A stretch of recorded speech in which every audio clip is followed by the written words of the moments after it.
네, 안녕하십니까. 헵시바입니다. 오늘은요, 여러분들이 결혼 전에 반드시 알아야 할 사실을 한 가지를 중점적으로 얘기를 해드리도록 할게요. 제가 이제 매일 상담 사연들을 많이 봤는데, 그 중에서 요새 제가 느끼는 거는 뭐냐면은, 연애를 너무 안 해보고 스킬이 없으신 분들도 문제지만, 한편으로는 연애를 너무 많이 하고 사람을 이 사람 저 사람 계속 옮겨 타시는 분들 있잖아요. 그런 분들이 더 상처가 많으시다는 생각이 들었어요.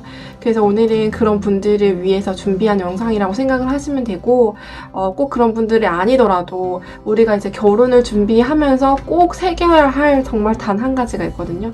요 한 가지를 얘기를 해드리도록 하겠습니다. 그럼 시작을 해보도록 할게요. 제가 아까도 얘기를 했지만 연애를 너무 많이 하시는 분들의 특징이 뭐냐면은 계속 이 사람한테 상처받아도 또 B라는 사람한테 희망이 있지 않을까? 또 C라는 사람한테 희망이 있지 않을까? 그러면서 계속 갈아타는 거예요. 이분들은 이제 능력이 되시기 때문에 계속 어떻게 보면 이 연애 시장에서 이렇게 활발하게 활동을 하시면서 계속 찾아다니지만 문제는 뭐냐면 그 찾아다니면 다닐수록 더 수렁에 빠지는 듯한 느낌이 들고 상처는 상처대로 받고 하면서 나중에는 도대체 어디서부터 어떻게 뭐가 잘못된 것인지 모르겠다라는 정도까지 이르게 되시는 거죠. 그러니까 이런 분들의 문제점이 뭘까? 이런 것들에 대해 생각을 해봤을 때 가장 중요한 포인트는 사람한테서 바랄 수 없는 것을 사람한테서 바라고 있는 부분이 약간 있다는 거죠. 그래서 제가 오늘 말씀 구절을 갖고 왔거든요. 한번 읽어드리도록 할게요. 내 백성이 두 가지 악을 행하였나니 곧 그들이 생수의 근원되는 나를 버린 것과 스스로 웅덩이를 판 것인데 그것은 그 물을 가두지 못할 터진 웅덩이들이니라 라고 예레미야에 나와 있는 말씀인데요. 우리가 두 가지 악을 행하였다고 이 말씀에 되어 있죠. 첫 번째는 생수의 근원 대신 나를 버린 것과, 그러니까 우리가 하나님만이 우리가 이제 마시고 마셔도 목마르지 않는 우리 마음의 공허함, 우리 마음의 어떤 그 큰 공간을 채울 수 있는 유일한 그 물이신데 그 생수의 근원이신 하나님을 버린 것이 죄라고 말하고 있고요. 그리고 두 번째 죄는 뭐냐면 버리기만 한 것이 문제가 아니라 다른 웅덩이를 판 거예요. 여기 웅덩이를 파면 물이 나오지 않을까? 이 웅덩이를 파면 내가 평생 목마르지 않는 그 사랑이 나오지 않을까? 이러면서 다른 웅덩이를 판 거죠.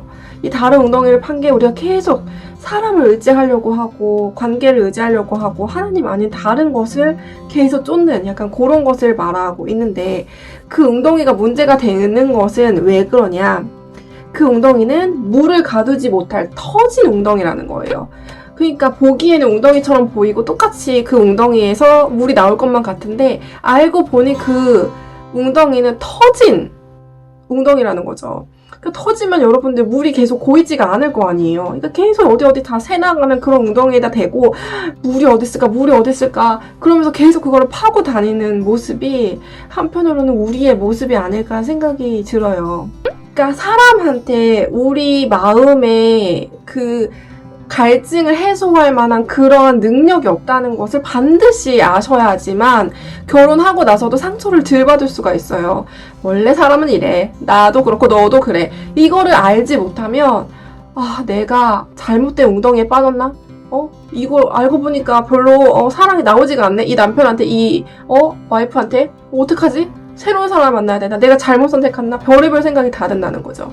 근데 원래 사람은 그런 거라는 거를 반드시 알아야 하는 것 같아요. 여러분 지금 연애를 하고 계시든 혹은 뭐 결혼을 한 다음이시든 우리가 반드시 알아야 할 거는 인간한테 우리가 원하는 그게 없다는 것을 알고 그것을 정확하게 인지를 한 다음에 그 다음에 우리가 관계를 맺어야 된다는 거죠. 어떠한 인간 관계든. 제가 이제 그 다음 구절도 한번 읽어드리도록 할게요. 네가 어찌하여 네 길을 바꾸어 부지런히 돌아다니냐. 내가 아수르로 말미암아 수치를 당함과 같이 또한 애굽으로 말미암아 수치를 당할 것이라.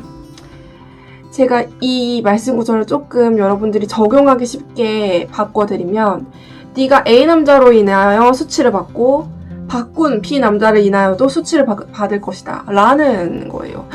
헵시바님 좀 그렇게 막 그런 저주를 저한테 하실 수가 있으세요? 이렇게 생각하시는 건 아니죠. 그쵸? 여러분도 맥락을 다 아시니까 하나님을 버리고 다른 인간을 찾아다니는 그 모든 노력은 우리한테 결국에는 수치로 돌아온다는 거죠. 왜냐? 그 웅덩이가 우상이기 때문이에요.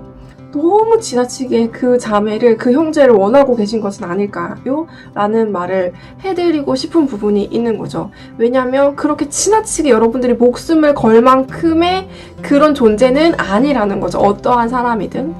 그래서 이런 얘기를 해드리고 싶었어요. 헵시바님, 그럼에도 불구하고 저는 너무너무 결혼이 하고 싶고 인간관계에서 정말 이 어떤 집착을 잘 버리질 못하겠어요 라고 하시는 분들에게는 그것도 나름의 이유가 있는 거죠. 저희가요, 사회적 동물로 이렇게 탄생이 된 거잖아요. 우리가 사회적 동물이다, 인간은 사회적 동물이다 라는 그 명제가 어디서부터 나왔냐 봤더니 창세기에서부터 시작이 된 거죠. 하나님은 우리의 형상 따라 우리의 모양대로 사람을 지으신 거예요. 우리라고 한 거죠. 나의 모양이 아니라. 왜냐, 하나님은 삼위일체로 존재하시는 분이잖아요. 성부 하나님, 성자 하나님, 성령 하나님이 한 분이지만 세 명이다 라는 말도 안 되는 얘기잖아요. 근데 이게 또 말이 되는 얘기죠. 왜냐, 한 분이지만 셋이 하나인 것처럼 존재하는 공동체로 존재를 한다는 거죠. 하나님의 속성 자체가 사회적인 관계의 속성을 가지고 계셨고, 그 하나님의 관계의 속성을 가지고 계시기 때문에 우리 인간도 관계를 떠나서 사회적인 활동을 떠나서는 살아갈 수가 없는 존재라는 거죠. 그렇기 때문에 우리가 관계를 원하는 것 자체는 그 자체는 당연한 거죠. 그 자체에 대해서 여러분들이 뭐 금욕을 하라는 것은 아닌데, 그 방향성이 하나님을 버리고 가는 방향성이라면 그 관계가 안고 없는 찐빵과도 같은 거예요. 여러분들, 하나님이요, 아담이 독처하는 것이 보기 좋지 않으셔서 친히 하와를 만드셔서 데리고 오신 분은요, 아담이 아니라, 아담이 하나님 너무 외로워요, 하나님 배우자 좀 갖다 주세요, 이렇게 한 게 아니고요. 성경에서 보면은 하나님이 보시기에 이 아담이 좋아 보이지 않으셨다고 말씀을 하고 계시거든요. 왜 좋아 보이지 않으셨을까 생각을 해봤을 때, 하나님도 공동체로 존재하고 하나님도 한 분이시지만 세 분이 함께 사랑과 섬김으로 존재를 하시는 관계 가운데 있으신데, 아담은 자기와 비슷하게 관계를 맺을 인격적인 존재가 존재하지 않았던 거죠. 동물들은 다 짝이 있는데 아담한테는 짝이 없었던 것을 보시고, 아담도 커플로, 아담도 관계 가운데 존재하기를 하나님이 먼저 바라셨다는 거예요. 그래서 하와를 만드셔서 데리고 오셔서 이제 둘이 만나게 해주신 게 하나님의 빅피처라는 거예요. 하나님의 형상을 닮았기 때문에 당연히 관계를 원하는 건 너무 자연스러운 일인데, 이 관계가 결국에는 둘이 하나가 되면서 하나님 자신을 비추는 어떤 그런 반사판이 되어야 된다는 거죠. 관계 가운데 존재하시는 삼위일체의 하나님이니까 우리 부부도 이렇게 하나가 되면서, 우리 커플도 하나가 되면서 결국에 우리의 커플의 목적은 우리 둘이 잘 먹고 잘 사는 게 목적이 아니라 하나님의 영광을 비추는, 하나님은 원래 관계 가운데 존재하셨습니다, 우리의 사랑 안에 하나님이 계십니다 라는 것을 비추는 존재가 되어야 하는데, 둘이 그냥 하나님은 모르겠고 그냥 우리 둘만 어떻게든 잘 살아보자, 이런 관계는 그냥 망한다는 거죠. 그래서 여러분들, 오늘 제가 말씀드리고 싶은 핵심은 뭐냐면, 여러분들 다 눈치채셨겠지만 하나님 안에서의 관계만이 아름답다는 얘기를 꼭 해드리고 싶어요. 아무리 좋은 사람끼리 만난 것처럼 보여도요, 여러분들, 그 순간순간 성령님이 함께 임재하지 않으시면 그냥 죄인 대 죄인일 뿐이에요. 그리고 그 관계는 그냥 별로 볼 게 없어요. 그리고 그게 우리의 현실이라는 걸 여러분들이 반드시 정확하게 눈을 뜨시고 깨달으셨으면 좋겠고, 그런 가운데서, 그렇지만 그럼 어디에 희망이 있나요? 모든 관계가 그렇게 다 이기적이고 다 그렇게 죄인된 만남이라면 어디에 희망이 있나요? 라고 했을 때, 우리 그 각 사람이 하나님 앞에 나아갔을 때만 그 관계 가운데 서로 풍성한 사랑들과 섬김들이 가능해지고, 그랬을 때 비로소 둘이 하나 되는 연합이 가능해진다는 거. 왜냐? 그 관계 자체를 디자인하신 분은 하나님이시기 때문에 하나님의 도움 없이는 이 둘은 아무것도 할 수 없다는 거를 꼭 아셨으면 좋겠습니다. 우리가요, 사랑을 하지만 상처를 줄 수밖에 없다는 게 우리 존재의 본질이라는 거예요. 그래서 여러분들 너무 하나님 없는 관계 자체에는 집중을 하지 않으셨으면 좋겠고, 그 관계가 잘 되지 않는다고 느껴질 때는 항상 하나님께 다시 돌아오셔서 충전 받으시고 하나님과 대화하는 시간을 충분히 가지시면 모든 것이 해결이 되실 거예요. 네, 그래서 제가 추천을 드리는 게 하나님과의 관계를 이제 더 친밀하게 갖자는 걸 제가 많이 말씀을 드렸는데, 오늘은 더 구체적으로 어떻게 가졌으면 좋겠는지에 대한 아이디어를 조금 공유를 해드리고 싶어요. 하나님한테 보통 이렇게 요구를 하고, 요구가 아니어도 요청을 하고, 하나님 이거 주세요, 저거 주세요, 아 저는 이런 일이 있어요, 아 답답해요, 끝! 이렇게 하는 기도도 물론 좋아요. 물론 좋지만 제가 바라는 것은 여러분들이 하나님과 그냥 노는 기도를 하셨으면 좋겠어요. 그러니까 하나님과 함께 그냥 시간을 그저 아무런 목표 없이 하나님만이 목적이 되는 그런 기도를 하시면 좋을 것 같아요. 그냥 CCM을 틀어놓으시고 그 시간을 같이 하나님하고 보내는 거예요. 눈을 감으시고 그냥 저는 상상을 하면서, 예를 들어서 하나님이랑 같이 지금 석양을 보고 있는 것도 상상을 하고, 하나님이랑 놀이터를 놀러 가는 것도 상상을 하고, 하나님 얼굴도 쳐다보고, 하나님이 저한테 막 이렇게 예쁘다 이렇게 막 뽀뽀해주시고 막 약간 이러는 것도 느껴지고 막 이렇게 하면서 그냥 이 시간을 하나님하고 누리는 거예요.